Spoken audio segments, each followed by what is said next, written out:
So let's start with the main event. I'm Stephen Burley, Director of the RCSB Protein Data Bank and Founding Director of the Institute for Quantitative Biomedicine here at Rutgers, the State University of New Jersey. And the title of the presentation that Sagar, Khare, and I will be giving today is Computational Studies of Coronavirus Protein Structure Evolution in 3D. Here's an outline of the topics we'll cover, where the bullet motif changes to an arrow. Sagar will take over and describe some recent work that has been, some of which has been circulated as a bioarchive preprint. Other aspects of it are about to be submitted and posted on bioarchive. I'll talk about work that has already been published. So very briefly, the Protein Data Bank underpins all of this work. This was the first open access digital data resource in all of biology, founded in 1971 with just 7 protein structures. It's grown enormously now to more than 185,000 structures and has become the single global archive for protein and DNA and RNA experimental structures.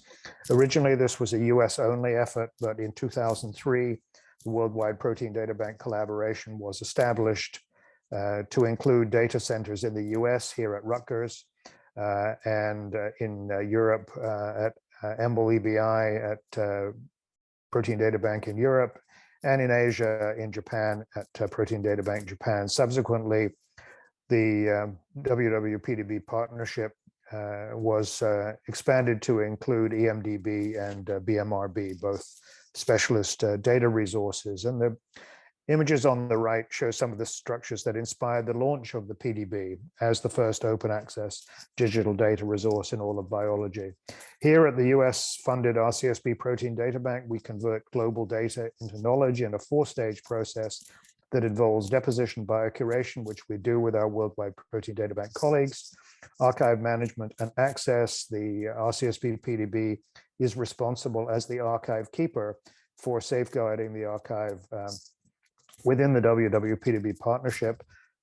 And then we have both data exploration and outreach and education services that make these 185,000 plus structures directly available to more than 400 different scientific resources, available through our research-focused website, rcsb.org, to many millions of unique users annually, and through our education outreach website, pdb101.rcsb.org, to more than 850,000 unique users in 2021. Sorry, there's a typo at the bottom of this slide.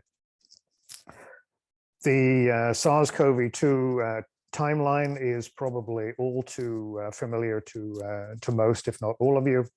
In late 2019, an unexplained influenza-like illness was seen in Wuhan in the People's Republic of China. In January of 2020, the causative agent was identified as a novel coronavirus, and its RNA genome sequence was released on the 10th of January. Come February 2020, PDB structures, SARS-CoV-2 structures began pouring into the Protein Data Bank, the first of which was that of NSP5, or the main protease, which will figure prominently in today's discussion. That's PDB ID 6 Lima uniform 7. And today there are approximately 1,750 COVID-19 related PDB structures in the archive. To the right, you can see David Goodsell's portrait of a respiratory droplet containing a SARS-CoV-2 virion. This is the unseen enemy, and this is why masking and social distancing is so important as non-pharmacologic public health measures. Our response at RCSB PDB was to make a host of information available to both expert and non-expert users. We've prioritized biocuration of COVID-19 structures, including getting them out the door very quickly, and doing any post-release revisions that might be necessary. We have strongly encouraged our depositors to release these structures immediately, and in virtually all cases, that has been the case. We're using consistent taxonomy and naming for the organism, for the virus, and consistent naming of the proteins. And we've created a coronavirus resources page, which you can access using this link. One of the most popular videos made by Maria Voigt, our graphic designer at RCSB PDB Rutgers, shows why hand washing is so important in combating the spread of the virus. A little about the organization of the genome before we talk about the evolution of the proteins in 3D. This is a single-stranded positive sense 5' capped 3' polyadenylated messenger RNA genome. Most of the non-structural proteins are expressed in a polyprotein and one of two polyproteins, which require cleavage by two viral enzymes, the PL protease that cuts the polyprotein at 3 sites, and the main or 3C-like protease NSP5, which cuts the polyprotein at a total of 11 sites. And then there's a series of subgenomic RNAs that get manufactured after the initial infection that encode the structural proteins, and you'll hear about spike extensively, and some additional non-structural proteins, which are the ORFs here. Returning to the very first SARS-CoV-2 PDB structure, that of the main protease, there are now approximately 430 crystal structures of this protein in the PDB with more than 300 distinct bound ligands.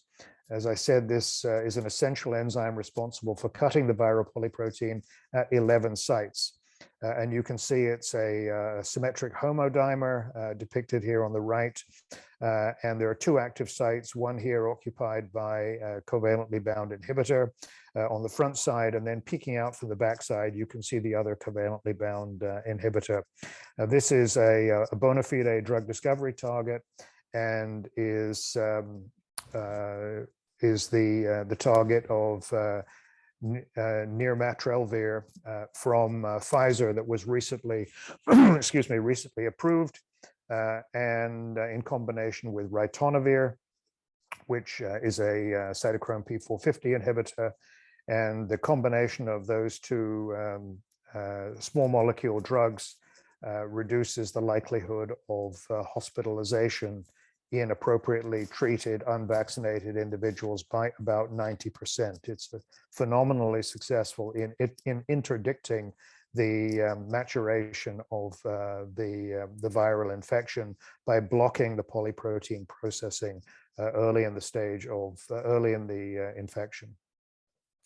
So that's not, of course, the only structure of a SARS-CoV-2 protein we have. In fact, we've got 3D structural information for virtually all of the, either directly from the PDB in the guise of experimental structures, or in the form of computed structure models for nearly all of the proteins that are encoded by the SARS-CoV-2 genome. On the left, you can see an image here from a painting from David Goodsell showing SARS-CoV-2 fusing with the plasma membrane and ejecting the viral RNA into the cytoplasm. We used this information and access to this information from the PDB and from computed structure models of SARS-CoV-2 proteins to do a study which has, as I said, has now been published and had some very exciting outcomes. What we set out to do was to understand how each of 29 SARS-CoV-2 study proteins changed in amino acid sequence and changed in 3D structure during the first 6 months of the pandemic. In all, we analyzed the proteomes of about 49,000 different viruses. We found that every one of the 29 study proteins had undergone some mutation in some of the different viruses that were isolated from infected individuals during the first 6 months of the pandemic. We looked at more than 1 million clean viral protein sequences and found that nearly 1.1 million of these, 88%, were actually unchanged across the study proteins. The lowest level of conservation we were able to detect was 58%, and the highest level of conservation was 98%. On average, we saw one unique sequence variant for every residue in each study protein. So if a study protein was 100 amino acids in length, we would typically see 100 distinct unique sequences among the 49,000 proteomes that we analyzed.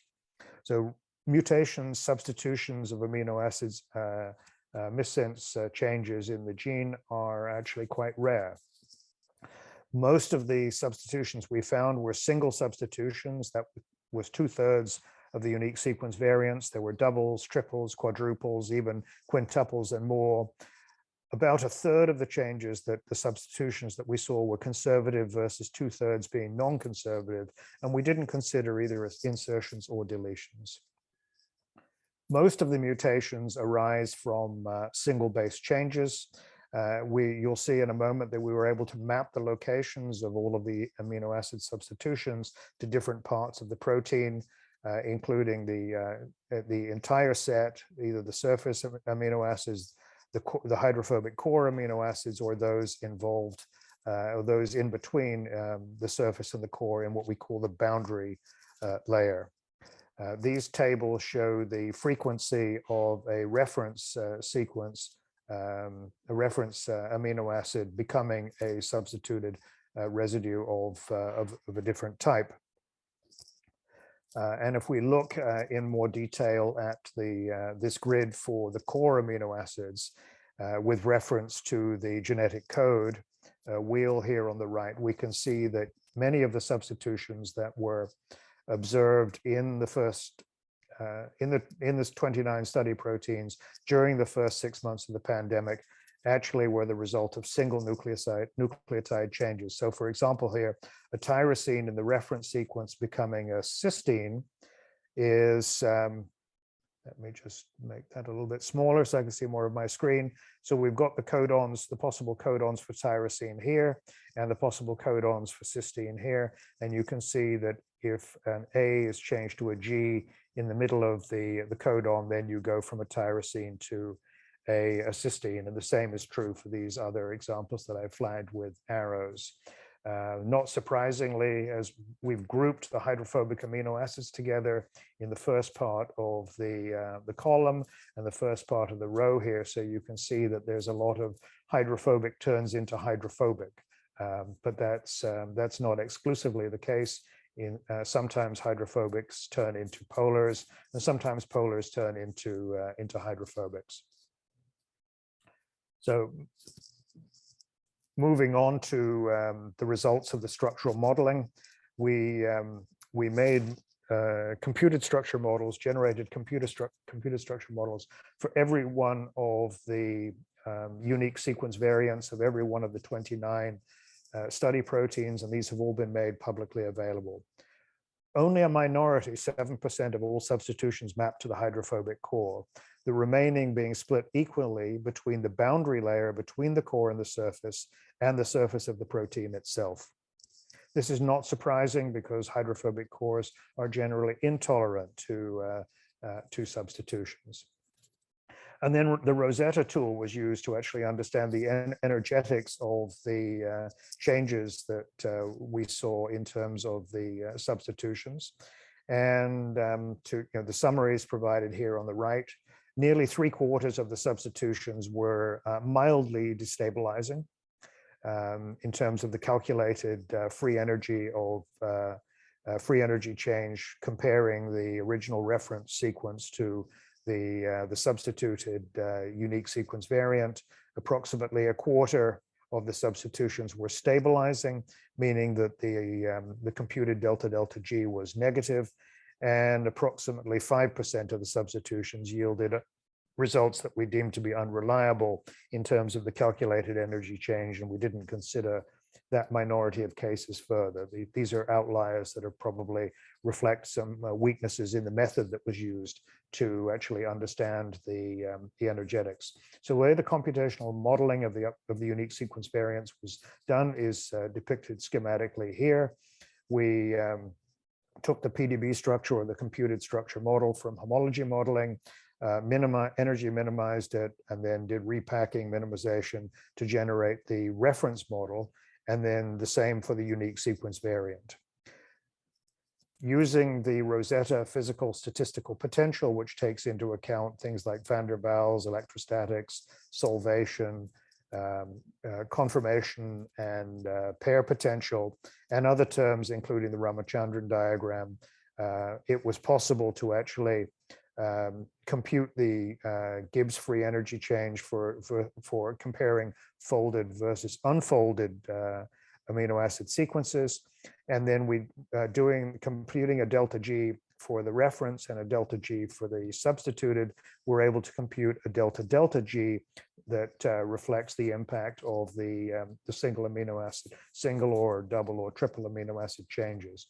And when we actually depict the distribution of these computed delta Gs, we see a distribution that is skewed to the right towards the unfavorable, the destabilizing changes, and we were able to further break this down into two Gaussians, one centered very close to zero, and one centered at a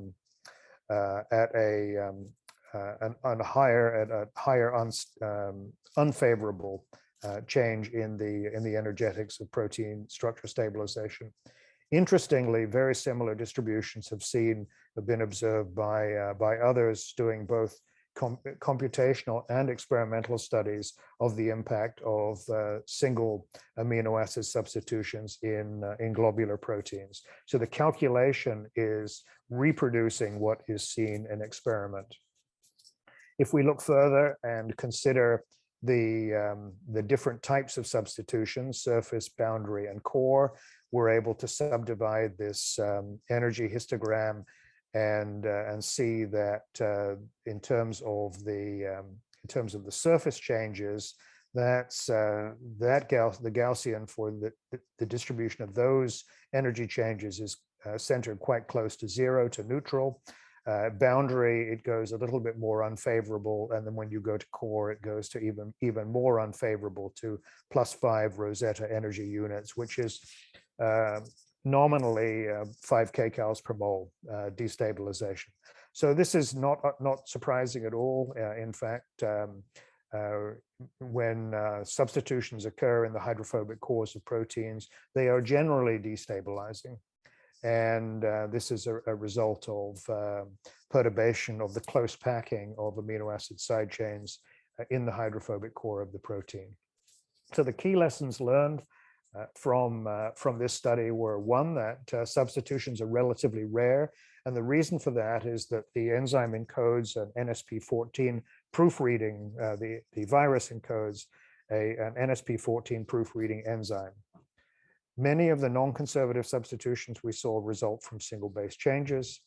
Only a minority of the substitutions occur in the hydrophobic core. The distribution of the stability effects follows a bi-Gaussian pattern that's been previously seen for globular proteins. But importantly, when we analyze these structures in detail, the key enzyme active site amino acids in the proteases, in the proofreading enzyme, in the RNA-dependent RNA polymerase were rarely, if ever, substituted, making these proteins attractive targets for structure-guided drug discovery. And we believe that modeling of the substitutions in 3D and making this information available publicly may aid in prospective identification of potential drug resistance mutations. This work was done primarily by a dozen 2020 summer interns in the Rutgers RISE program, the Research Intensive Summer Experience. Their smiling faces are depicted here, and their names are listed in the column on the right. Anyone in the audience coming in from outside Rutgers who's interested in the RISE program can find more information here. You need to be applying, you need to have actually applied probably in the fall for summer of 2022. I don't know if the applications have closed, but please investigate if you're interested. We published this work, including very detailed analyses of what happened to all 29 of the study proteins in Proteins, in the journal Proteins, in a special online COVID issue. All of the 12 RISE students, plus all of the Rutgers Institute for Quantitative Biomedicine summer 2020 bootcamp instructors and participants were listed as co-authors. The method for actually analyzing the structures and pursuing this study on all 29 proteins was worked out at the bootcamp with all of the individuals listed in the on the face page of the paper here. 64 in total, underscoring the reality that today research is a team sport, and understanding how to work well and effectively and synergistically with others is going to be central to your success as early career scientists. So please remember, research is a team sport. I introduced NSP5, the main protease, very early in the talk for a reason. It's going to figure prominently in Sagar's part of the presentation. But I also want to reiterate a point I've made earlier in this same format. The main protease is very, very highly conserved across all of the coronaviruses, and you'll see that in more detail. If we compare SARS-CoV-2 with SARS-CoV, the main protease amino acid sequences are 95% identical. If we look at the active sites, meaning the amino acid side chains that are lining the binding site for this inhibitor here, the location of one of the two active sites, the other being over here in this overlay of the two proteins, you can see, I can tell you that the active site non-hydrogen atom root mean square deviation is less than half an angstrom. So the differences, the structural differences between the SARS-CoV-2 active site and the SARS-CoV active site is less than, on average, less than half the diameter of the hydrogen atom. And what this tells me as an experienced drug hunter, having spent a decade in the pharmaceutical industry, is that a safe and effective drug against SARS-CoV main protease would have worked for SARS-CoV-2. And so I think it is a sobering lesson for all of us that investment of a few $100 million back in the 2000s could have prevented millions of deaths and literally tens of trillions of dollars of economic losses. Now with this, I'm going to stop sharing and turn over to Sagar, who will reshare the same presentation and take you through the results of work that has either only been reported as a preprint or has yet to be publicly described. So thank you very much for your attention, and thank you, Sagar, for being such a terrific collaborator and Institute for Quantitative Biomedicine citizen. Thank you, Stephen. So let's see, I'm going to share my screen and all right. Let me move this stuff away a little bit. Okay, so so as Stephen described, we developed this method in looking at the impact of amino acid substitutions as the SARS-CoV-2 virus was traveling all over the world, keeping at the back of our mind, the lesson that Stephen ended with, which is that, looking at a conserved target such as main protease would be fruitful. And indeed, as shown by Pfizer, they have come up with a really effective drug against SARS-CoV-2 by developing inhibitors against the main protease. So the question on our mind now is sort of twofold, right? One is, how effective is this drug going to be?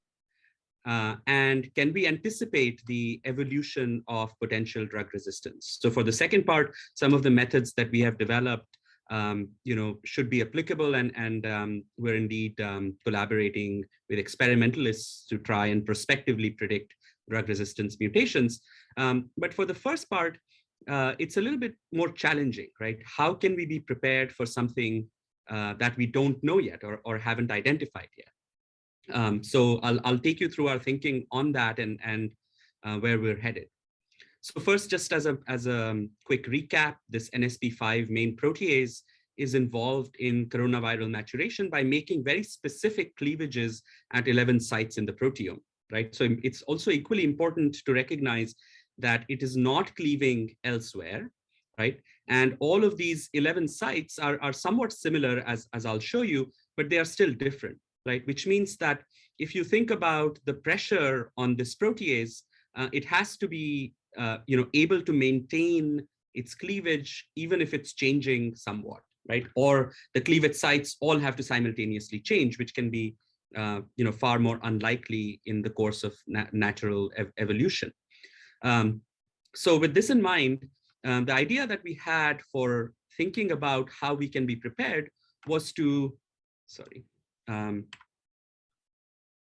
was inspired by looking at the diversity of the proteases in the beta coronaviral sarbecoviral lineage that have been characterized. So for example, here, as we have just seen, there is a very high degree of similarity between SARS-CoV-1 and SARS-CoV-2. And the first structure, in fact, of SARS-CoV-1 was determined by Stephen's group at SGX Pharmaceuticals and published in the New York Times rather than a scientific journal. I wish that we would be able to publish something in the New York Times. But anyway, so the idea is, what if we look at the diversity of main protease sequences across coronaviruses, right? So there have been many coronaviruses that have been identified and continue to be identified. And a fact about coronaviral evolution is that recombination plays a huge role. So people have recently sequenced coronaviruses from bat species across Southeast Asia. And what they have found is that these coronaviruses often coexist. So coronaviruses from different lineages like alpha and beta and so on can coexist within a single organism, and they are constantly recombining. So if we want to anticipate the evolution, then we really have to think about the broad diversity of coronaviruses.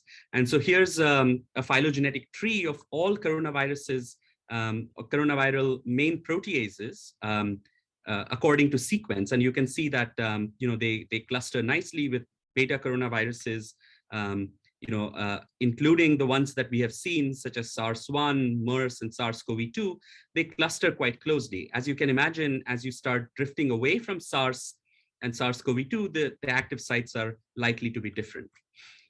So our approach that we have been developing is to broadly survey these coronaviral active sites, not only in sequence, but also in terms of three-dimensional structure, and identify such patterns here that are shown on the right. So this is highly conserved between SARS-CoV and SARS-CoV-2, but things are somewhat different for MERS and are likely to be even more different for all these other coronaviruses whose structures have not been yet experimentally determined. So in fact, what we can do is we can create 3D structural models using the recent revolutionary advances in protein structure prediction, such as the development of AlphaFold and Rosetta Fold, and compute these three-dimensional models with a high degree of confidence, especially because they are so similar in some sense to other proteins whose structures have been determined, and we can broadly survey the diversity. So here is all of the active site positions whose numbers are shown in the bottom, and you can see the amino acid diversity shown here as a logo plot where the size of the letter essentially tells you how conserved it is. For example, at site 172, which is a catalytic site, there is 100% histidine, as you can imagine. And site 145, which is the catalytic cysteine, is almost 100% cysteine as well. So the idea is that by looking at structure, we can get a sense for what the diversity of this active site is going to be. And that is going to tell us how effective countermeasures such as drugs that we develop against main protease are likely to be effective against coronaviruses that have yet to jump the species barrier. A different way of looking at that is to also look at these 11 sites that this main protease cuts, right? Because this is an important functional restraint on the evolution of this main protease. So looking at these sites also gives us a sense for what is the evolutionary space that is available for the main protease sequence to drift. And again, you can see hearteningly that there is a high degree of conservation. So for example, the bond that is cut is between this P1 and P1 prime residues, and P1 is almost exclusively 100% of the time Q or glutamine, and a small amino acid such as serine or alanine at the P1 prime position. So this tells us that there is a high degree of selection pressure on the main protease in order to maintain its function. But nonetheless, there is some diversity here. And as you can imagine, small molecule binding can be abrogated or ablated by really small changes in the active site. So having these three-dimensional structural models provides us with insights into what kind of changes may therefore affect drug binding. So one thing that is important to notice is that the phylogenetic tree that we can construct based on sequences can be quite different compared to the phylogenetic tree. The details of the phylogenetic tree can be quite different based on the three-dimensional structure. And in fact, even though you see this kind of conservation here, we can see that there are differences, significant differences in other coronaviruses. And so what we have done is identified, based on clustering, three-dimensional clustering, identified representatives of different branches of this phylogenetic tree. And we are now starting to study these both in the lab as well as computationally to try and examine how their substrate specificities are different, and whether the inhibitors that have been developed are likely to be effective against these, right? And so as a preliminary example, you can see a superposition of the models of these 5 representative proteases on the SARS-CoV-2 structure bound to the Pfizer drug, nirmatrelvir. And you can see that the drug is predicted to at least fit quite nicely in the pockets of these other proteases as well.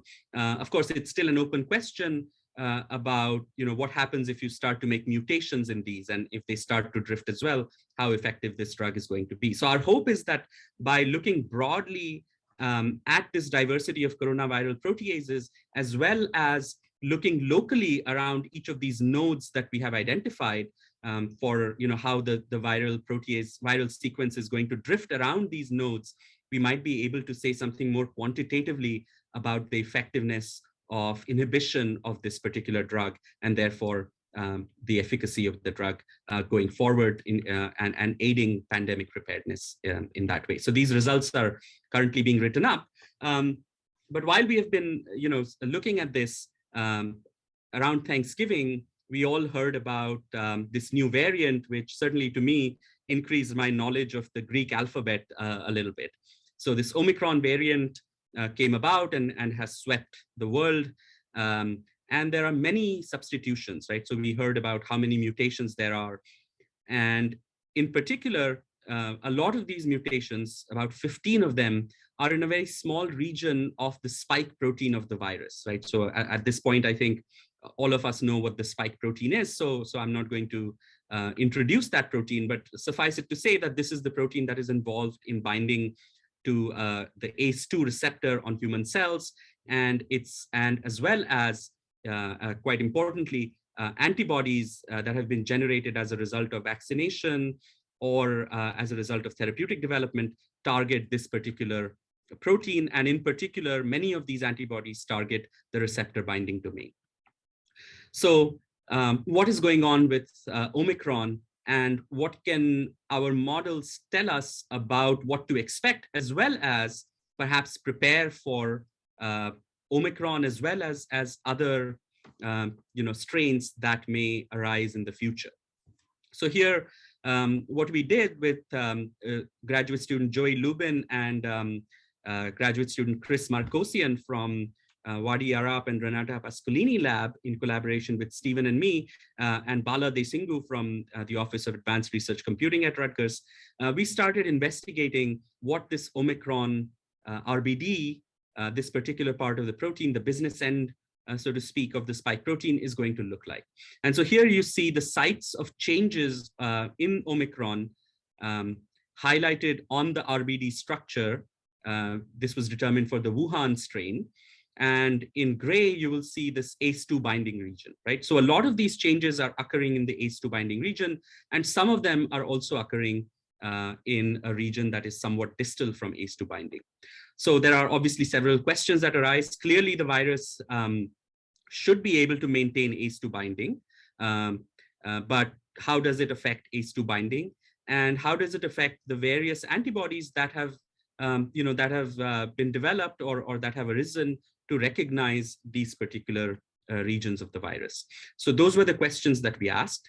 And the way we did that was similar to the approach that Stephen described that we developed for our overall SARS-CoV-2 evolution study, except that now we also looked at antibodies. So it was not just looking at proteins by themselves, or the spike protein by itself, which we had done, but now we're also looking at complexes with ACE2 and the various antibodies that are known to recognize and whose structures are widely available, are available in the PDB. So we start from the PDB structure, we create an antibody model or an ACE2 model and perform the same kind of calculation, except that in this case now, we allow a little bit of flexibility in the modeling. And so in this case, we're going to compare the reference with the Omicron sequence and allow some flexibility for both the reference and the Omicron. And that gives us two numbers, these delta Gs, not of stability now or folding now, but of binding. And while we were doing this, of course, the structure of the Omicron spike protein and RBD was not known. And so we utilized AlphaFold to develop a second pipeline, right, that we combined with the first one, where instead of using the PDB structure, we were using the AlphaFold based structure prediction.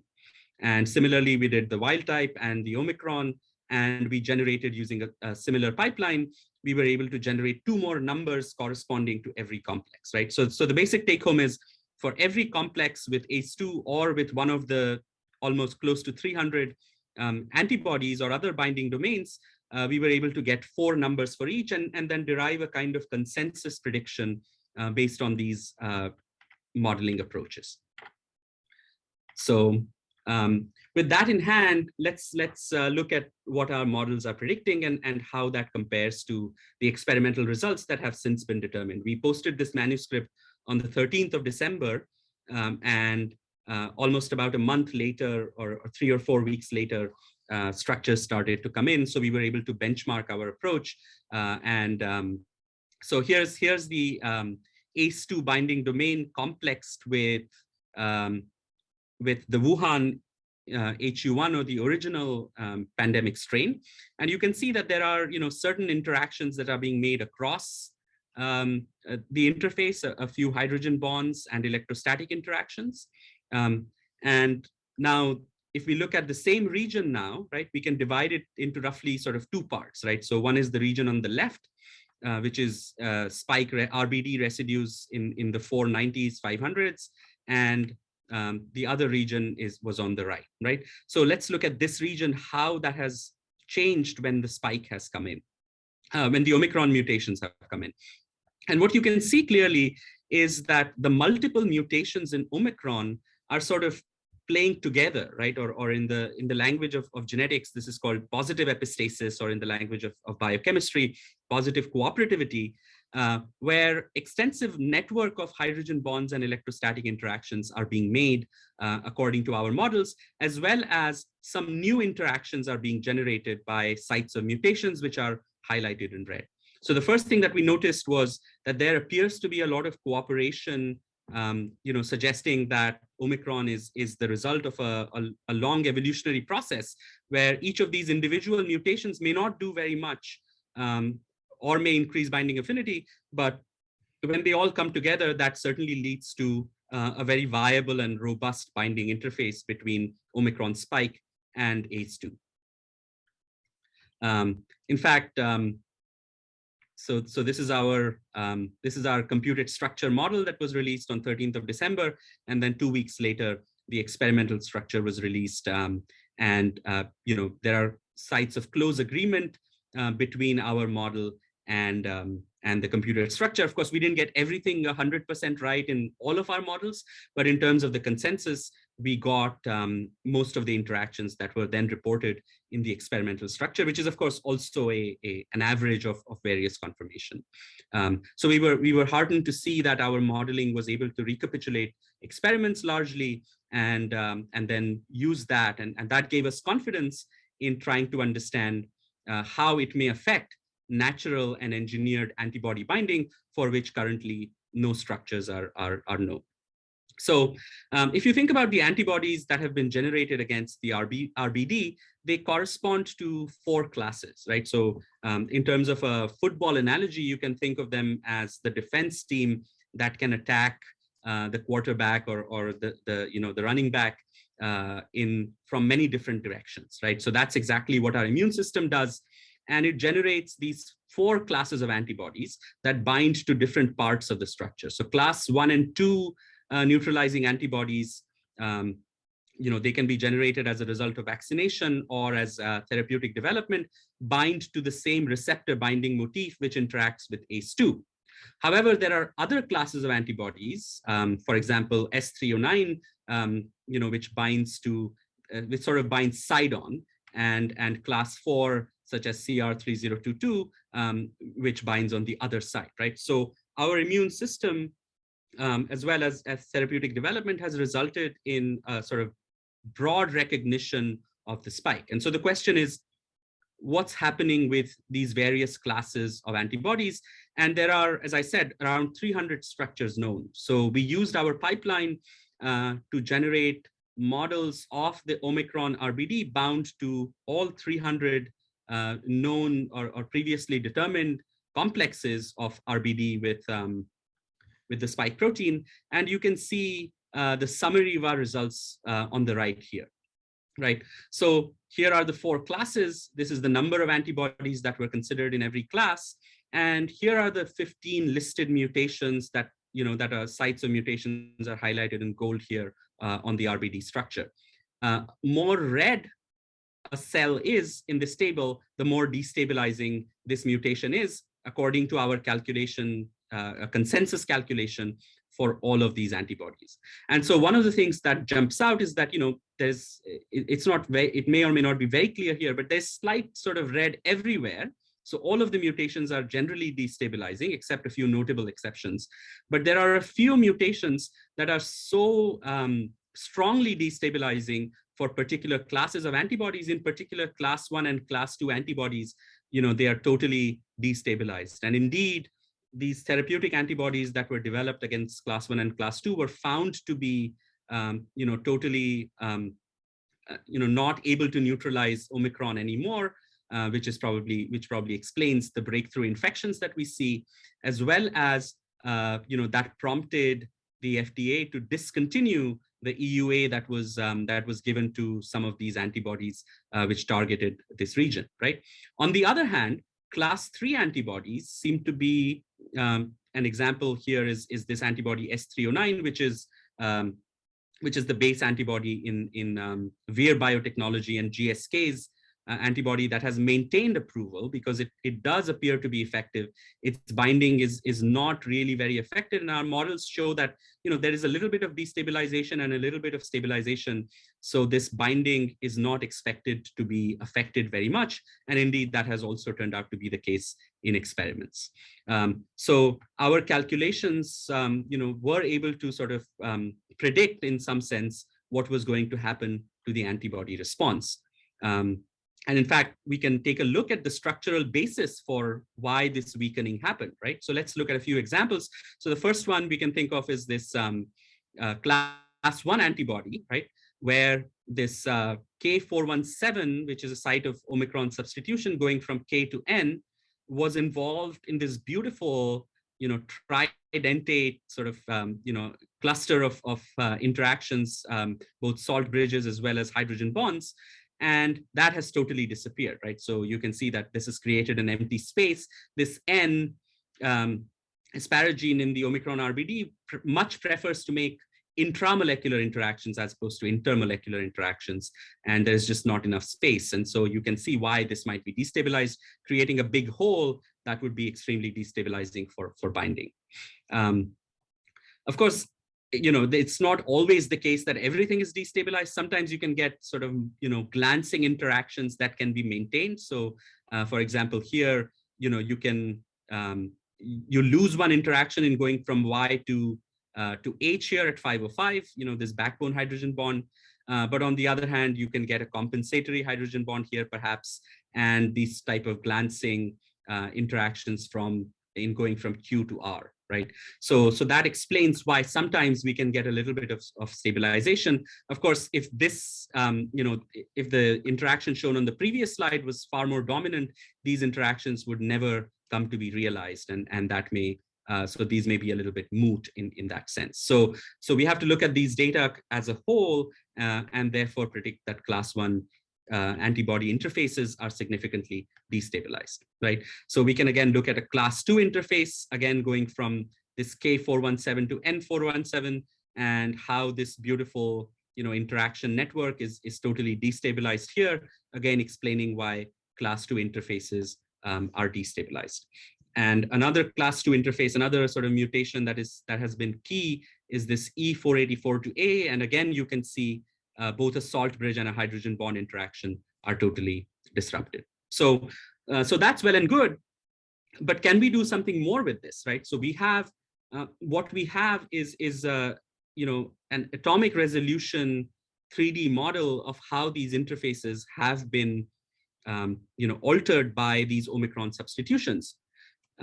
So it stands to reason that we should therefore be able to change these antibody interfaces, perhaps by redesigning the antibody to try and make more interactions that overcome the destabilization, right? So it's not immediately clear how you would do it in this case, perhaps putting in some hydrophobic residues that fill up this space, but there are other opportunities. And so we decided to systematically investigate how we can redesign these antibodies to perhaps now start being more effective, right? And in general, the pipeline that we envision developing in future work is to prospectively generate mutations on the RBD, and then prospectively generate antibodies, that can overcome the loss of binding that can be introduced by these mutations that are both seen and unseen yet. So, okay, so this is what we did, and so we re-engineered computationally, at least for now, a Regeneron antibody, which is a class 1 antibody, and as expected, this when this T478 became a K, the backbone hydrogen bonding interaction was lost. However, by making 2 compensatory changes in the antibody, right?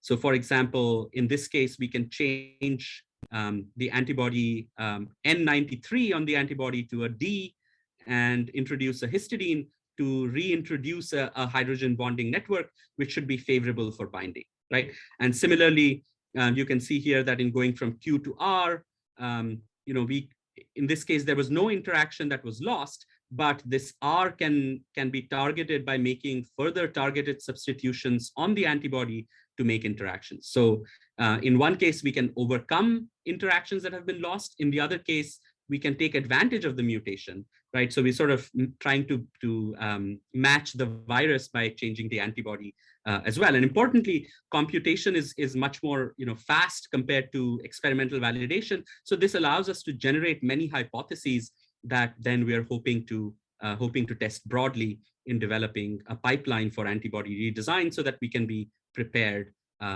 for any further changes in the virus, right? So to summarize, I told you about 2 stories in which we are thinking about how to anticipate the changes in the virus. In the first one, I told you that the coronavirus main protease active site and its cleavage sites are highly conserved. And it's possible, given this conservation, that inhibitors that have been developed can act as near pan-coronaviral inhibitors that may counter strains that we have yet to see, as well as provide us information about resistance mutations that may arise. And I told you about what Omicron mutations and protein substitutions are doing, and how this can lead to re-engineering therapeutic antibodies, not only against Omicron, but against potential strains that have yet to arise. And so in summary, modeling of coronaviral proteins in these 3 case studies that we described to you made in the structure-based drug discovery of broad spectrum pan-coronaviral inhibitors may allow prospective identification of drug-resistant substitutions that may ablate the binding of these inhibitors, and may enable the engineering of therapeutic antibodies for not only existing variants, but also preparing for variants that have yet to arise. So a lot of this work over the years has been spearheaded by Joey Lubin in my group, who really has worked with all undergraduate students as well as other collaborators, and everyone in the lab has pitched in. And please check out our lab website. We work in protein design and engineering, and are excited to hire new people who will be working on this COVID and other projects. And also thanks to other people who helped out. And thank you for your attention. And